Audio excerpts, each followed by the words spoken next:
Hello, I'm Dara O'Brien. Happy Christmas and welcome to a special festive edition of Mock the Week. We'll be talking about the holidays as well as looking back at some of our favourite moments from the last year, along with some bonus bits we've never shown before. Hope you enjoyed them. Now, will that work with the audience laughing midway through? How has the Police Federation reacted to the government's proposed cuts to the force? They didn't pick the phone up. They didn't bother answering, absolutely right. Straight to answer phone. Your crime is important to us.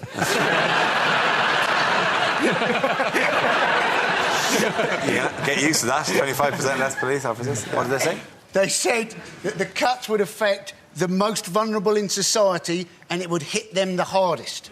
That, in fact, was nothing to do with the cuts. That was just from their riot control manual. If they're so worried about funding the police, surely we should be thinking outside the box. Surely we shouldn't be just cutting things. Could we not, sponsor the police, like we do with buses? We could have ads on the back of the high-vis jackets. I don't see why the police would be any less effective if there was, a big Greggs logo on the back of their jackets. It would still work. It was Greggs filling police uniforms. They actually do have a slogan on police cars. If you look at the Metropolitan Police cars, it says, "Working for a safer London." As if we didn't know what the police were doing. What do you expect then on fire engines? Working for a less hot Britain. They have been asked already to make cutbacks. They've already been asked to say hello only the once, rather than the traditional hello. Why do the police need to work for a salary at all? I mean, surely it'd be better if it worked maybe like the system of being a barman in New York. They simply work just for tips. You can say to them, look, if you get my wallet back, I'll give you some of the money in it. And then it's just rewarding how good they are. Pass a bucket round at the end of a riot or something. Yes, one of the head of the police force did say that if this came through, they would lose 25% of the force, and that crime would obviously rise, which doesn't say much for unemployed policemen and their loyalty.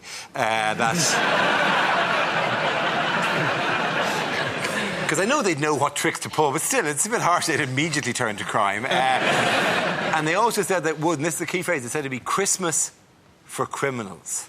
Which actually made it sound kind of sweet. They're all going to sit down and have a stolen turkey. I got you an iPod. I have an iPod. No, you don't. Christmas isn't a good day for criminals. Christmas is a great day for criminals. No, everyone's in.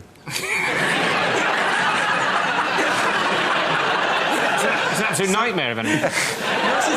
In Ireland, the tradition was because everyone would get loads of presents and then go to mass, at which point criminals would just break into the house and nick all their presents. Was that? Oh, yes, of course, yeah. Protestant criminals. It's also the one time of year where you won't look suspicious wearing a great big white beard and a big sack over your shoulder.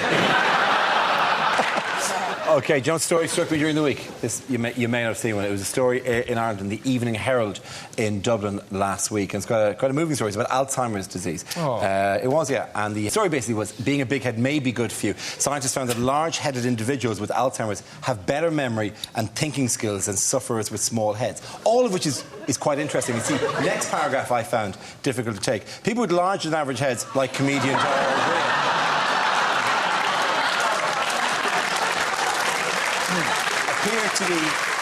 appear to be better protected if they develop Alzheimer's disease, as studies suggest. Now, that would be all right if it wasn't for that. The article actually came with a giant photograph of me next to the article, under the word "big head" that protect against Alzheimer's.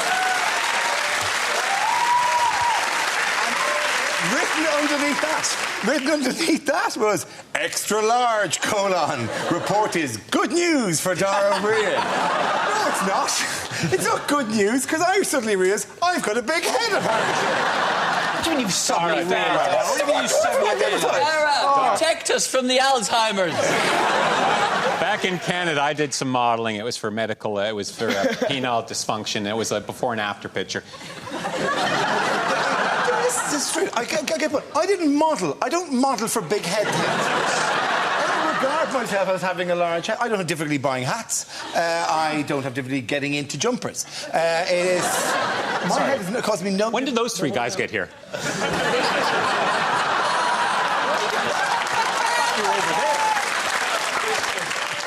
know, a big head doesn't normally cause the owner a problem. It causes the owner's mother a problem. How do you think?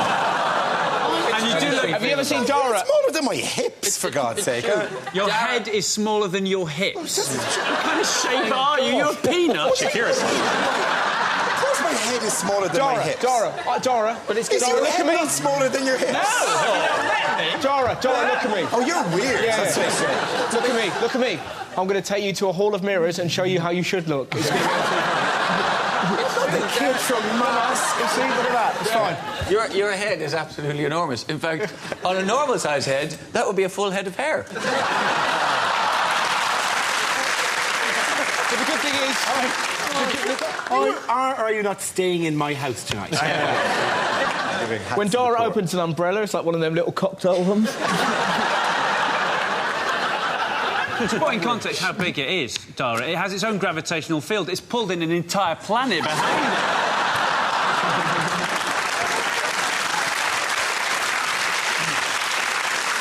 it. This desk was straight when we started. I was expecting sympathy. That's why I introduced this. What I did was I said something about... I revealed a weakness in front of 6 comedians, and I thought, there's a group that'll help me through this.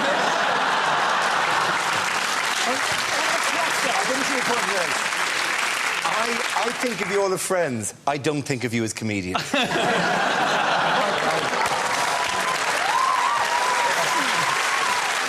In other news, what's happening here? George Michael is going on holiday. There's a bloke on the ladder saying it's going to be hilarious when he gets out for his morning walk. Has a helpful passerby gone back a bit, back a bit, back a bit?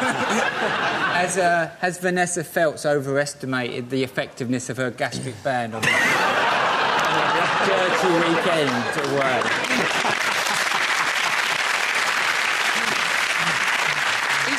Is the bloke on the left-hand side on the ladder, is he trying to work out how to clamp it? Is that... Is it that fireman on the ladder saying, oh, sure, there's meant to be a caravan round here somewhere? Or are they going, I'm really pitying the bloke on the chemical toilet?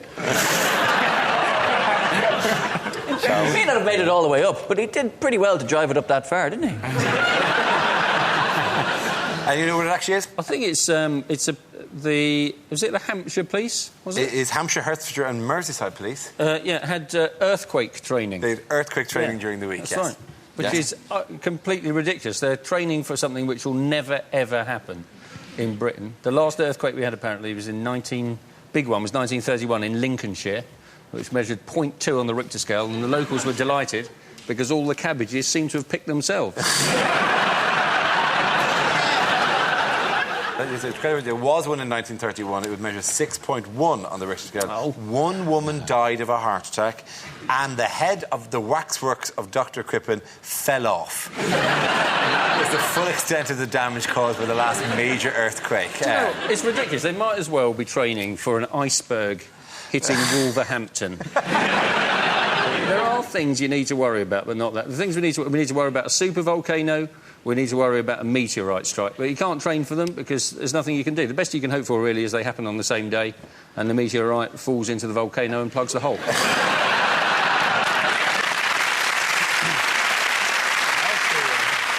There was only 3 police forces who did the training, so we've got to hope if there is an earthquake, it happens in either Merseyside, Hertfordshire or Hampshire. Otherwise, we're knackered. It's not actually earthquake training. They're just calling it that because terrorist bomb training might be a bit of an alarmist thing to call it. That would be a good point. If they think it's terrorists, though, are they likely to attack members of the Caravan Club? It's the heart of this nation, my friend. I mean, the police training for an earthquake is like Anne Widdecombe walking about with a condom in her bag, isn't it, really? What are the chances of anyone really wanting a shagger? We got that. We got that.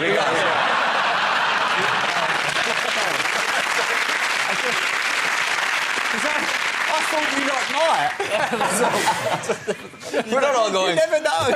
I don't Yeah, get it. I'm quite fancy her, but Guys, that's she doesn't not have that all condom anymore.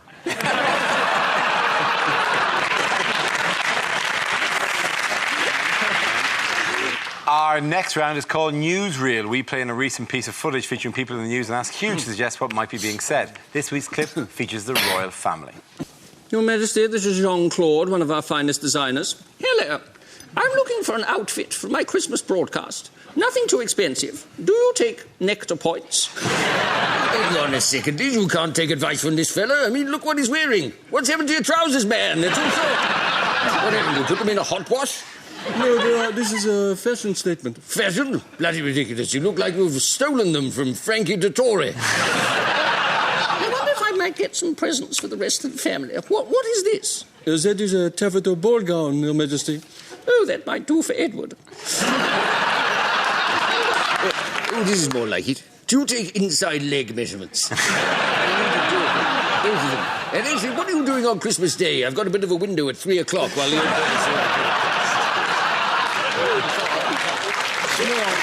Your Majesty, have you considered wearing a catsuit for the Christmas broadcast? I think it's very you. It really is very modern. Hang on a minute. Is that a pink shirt? You'd never have got away with that in the army. Please don't take any notice of my husband. I'm hoping to have him put down. Now, listen carefully. Don't say anything. But you see that woman over there with the hair? I think she may have stuck her finger in an electric socket. Don't say anything, because I think... Oh, no, Your Highness, that's Elizabeth Emanuel, one of our finest designers.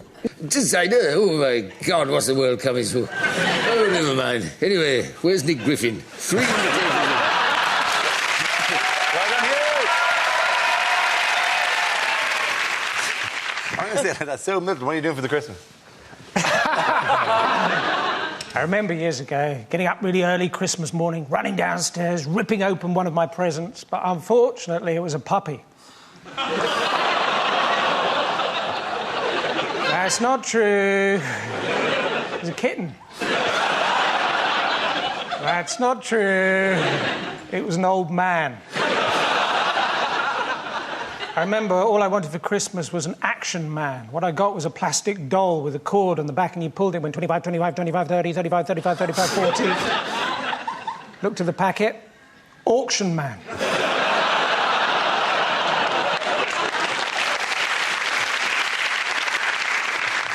I don't know about you, I often feel like Joseph at the inn in Bethlehem, holding a crib of straw and saying, no, I wanted to see the manager.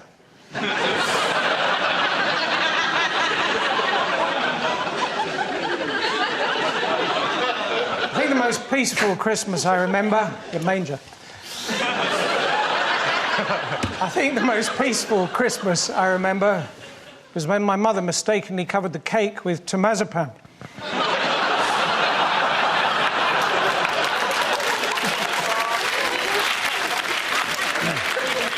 Okay, what commodity has been snapped up in enormous quantities this week? Chocolate. Not quite chocolate. Not quite chocolate. Cocoa beans. Cocoa beans. Cocoa beans. There's a businessman whose name I don't know. He owns 7% of the world's cocoa beans. Yes, one mystery man owns 7% of the world's cocoa beans. All he needs is a glass elevator and some Oompa Loompas. It is a story that will explain economics to people who are a bit meh about banks and didn't really get what was going on. If you say to them, one guy bought all the chocolate and now the chocolate is going to be more dear. And they go, that's a disgrace. I know. Imagine if somebody did that with, like, gold or property. They wouldn't do that. They have. I just wonder how often he spends annoying his friends and co-workers and his underlings who have to laugh at him because he's the boss. Just going, go on, ask me how I am, ask me how I am, ask me how I am. How are you? Full of beans. What he was doing, and Dara, you'll appreciate this, was getting a head start on his competitors. There hasn't been that much chocolate hoarded since Eamon Holmes was getting ready for the World Cup game. Here's the interesting thing about 5.3 billion, because apparently he bought 241,000 tonnes. He has... That can nearly fit on your head. He nearly... 5.3 billion quarter-pound chocolate bars. Did you hear the sigh in the middle of your own sentence? Yes. can't believe I let you all have that for free. Can I finish the point I was going to make, right? Apparently the amount of you've probably got chocolate... loads of sentences. Like that. Like a What's lovely is stag. that you probably think this is going to finish after the show. I know you'll never mention that again. And members of the public won't mention to me either. That's the best thing about it. You will get one from there. I will crush your entire head. Oh, Dara, is it yourself or is there an eclipse? Is this why you studied astrophysics? So you could understand yourself? Yeah. Fuck, your head's big.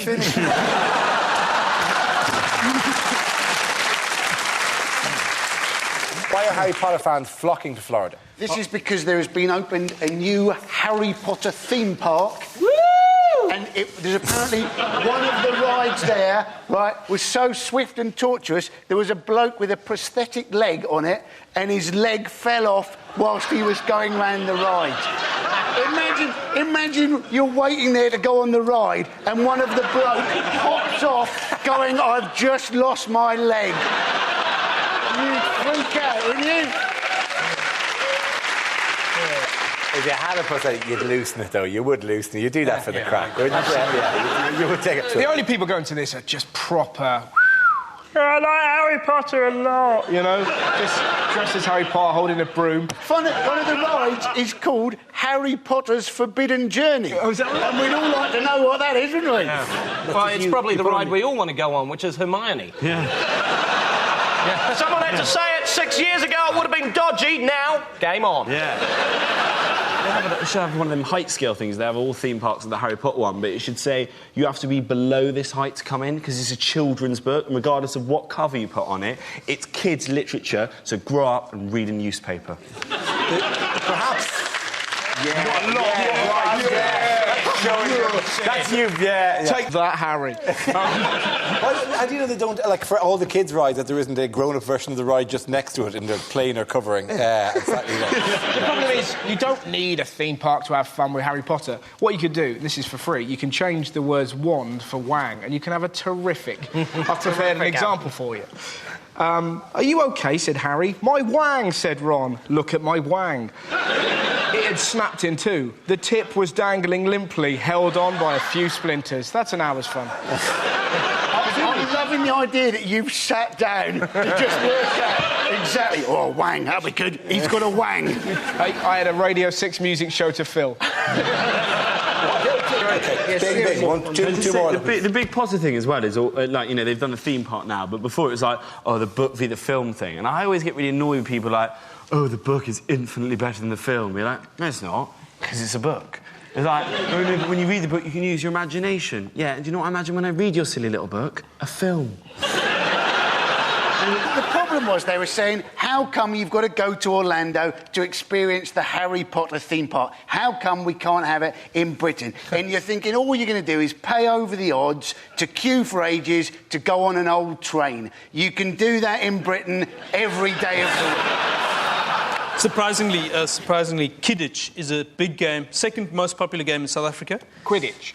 Quidditch, sorry. Yeah, Quidditch, thank you. Quidditch. That's a very different sport. That's it. How will one London shop be getting into the festive spirit early? Are they going to be selling really big hats?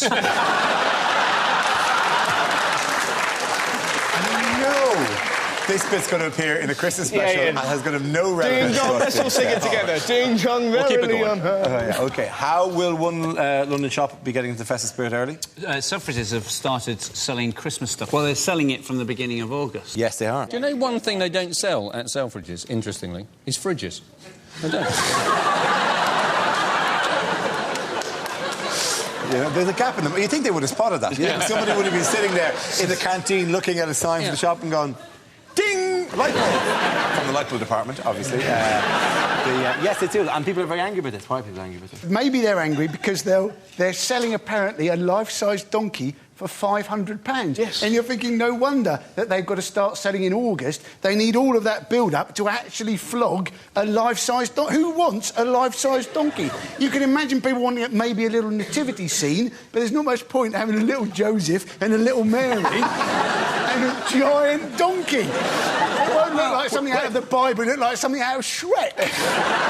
Where's the baby Jesus? He's been eaten by the dogs. That's what Boyd is trying to sell that thing. It's like flogging a dead horse. Very rarely will that phrase be used as appositely as that. But the thing is, Christmas, like, because I've been asked to do the Bath lights again. Again? But I can't take on that. Because you know that you were turned down the first Because time. he'll turn up again and ruin it. He's not. He sold the house. Sorry, you know this, don't you? You know this, don't you? He was asked to do it last year, and then they turned him over for some Nicolas Cage guy. Yeah, but Depp's around there as well. Depp will nick it off me. I can't compete with Depp. I saw Depp in Bath High Street, and a woman actually went, "Whoa!" You know? I've never made a woman make a noise like she just jumped into a cold jacuzzi. Dar, you lit the Maidenhead ones, didn't you?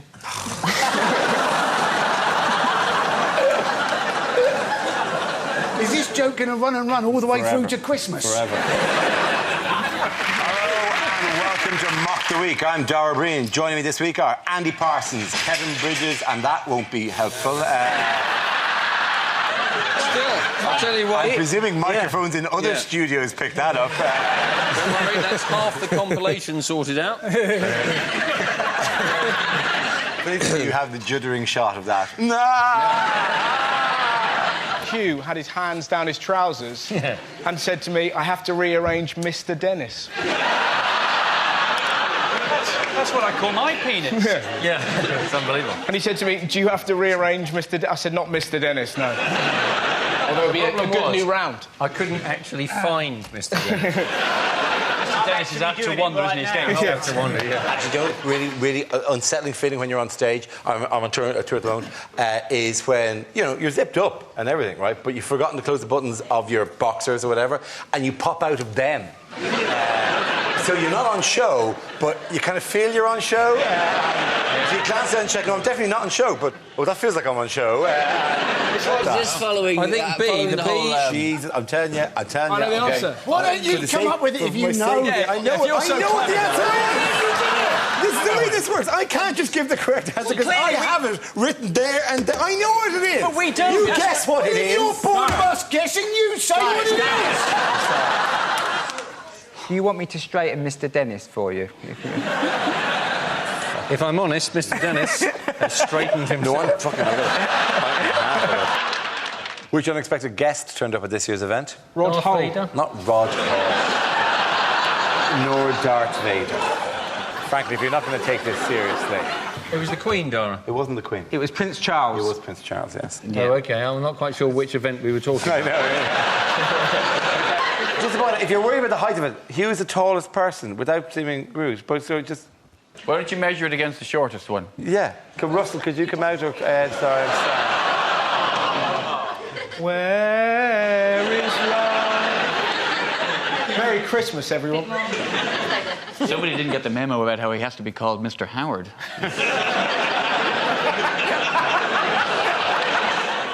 Mr. Dennis means something... OK, thanks, Russell. Which pundit has managed to have a 100% success rate? Paul the Octopus. Is he your friend? You can have him if you want. I don't think I have any. I don't think, unless another octopus story appears in the news, I'm not sure what use it would be to have a plastic octopus. You could put him on your face and pretend to be part of Doctor Who. Oh, no. There'd be more. It's Alien. Oh,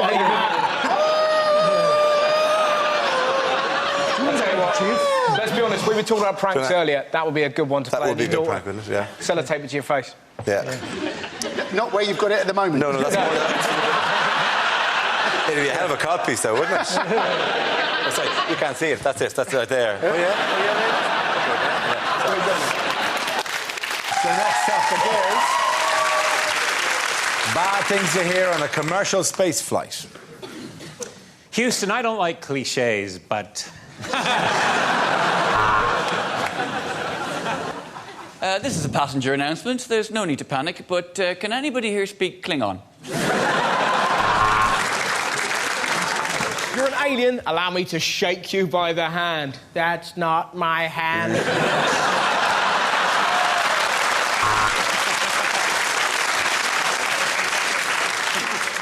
Passengers are asked to disembark at Mars to to get the bus replacement service to Croydon. Help! We're being sucked into Uranus. Alien! I'm giving birth to an alien! Your faces. And today's in-flight movie is going to be Apollo 13.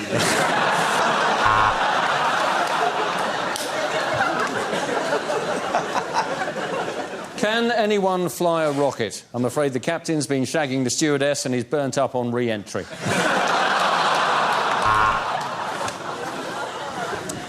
Passengers looking out the right side of the craft, there's the moon, of course, and out the left side, Star of Brian. Nice.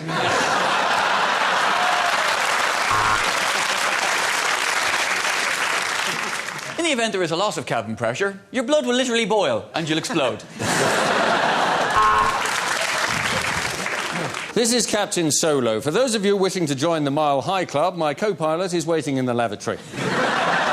It's a service we call Nookie with a Wookie. OK, the next topic is unlikely things to hear at Christmas. Oh, I'm terribly sorry about that. It was alive when I wrapped it.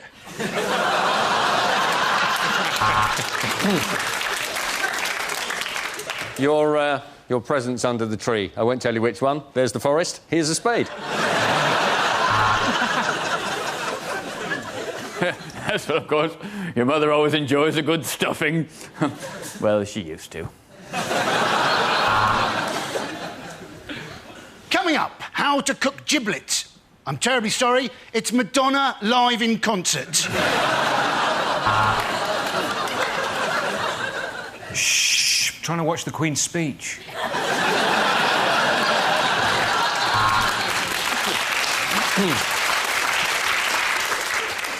I'm all for fun, but I draw the line at Twister.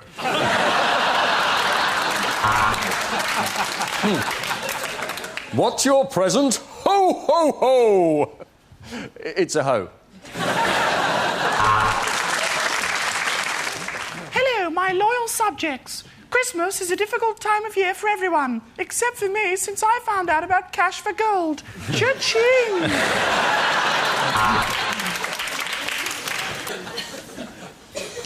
Batteries included.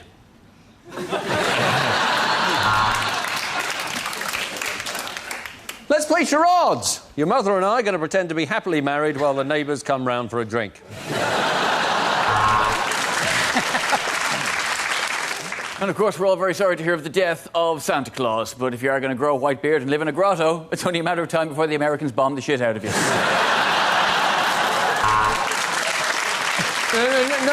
No, Sandra, I think you must have misunderstood. Please don't show me that sack.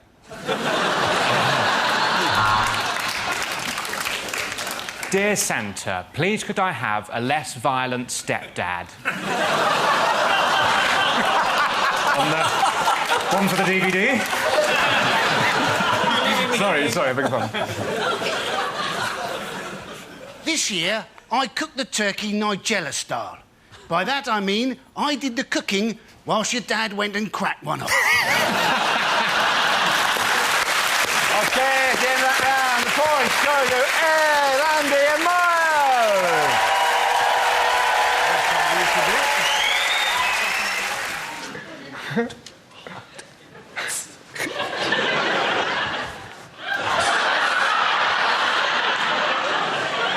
Merry Christmas.